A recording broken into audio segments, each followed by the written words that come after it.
I-share ko sa inyo yung setup ko kapag nagmo-moto camping ako gamit yung aking Adventure NMAX. Siyempre, linis muna ng motor kahit alam ko mapuputikan lang din naman. Pagkatapos ay nilalatag ko muna sa mesa yung mga gamit para mabilis masalansan sa motor. Hindi pwedeng mawala yung mga basic tools at tire inflator. Sunod ay yung mat na ating higaan, water na nakalagay sa reusable container, hook set at utensils, mga ilaw, small tarp, tsinelas at portable folding chair at mga extra tali. Dalawang option ko sa aking shelter. Pwede akong mag-tent o di kaya hammock, depende sa area.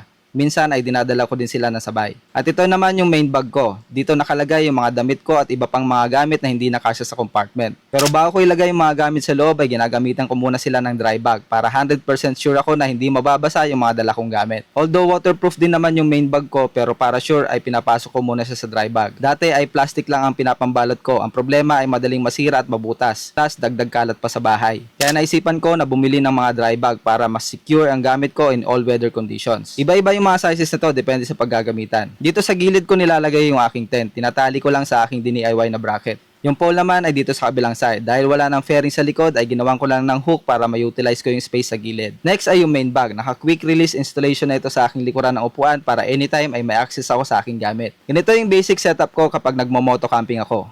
Kayo, paano ang setup at preparation nyo sa inyong moto camping? Share nyo naman sa comment section.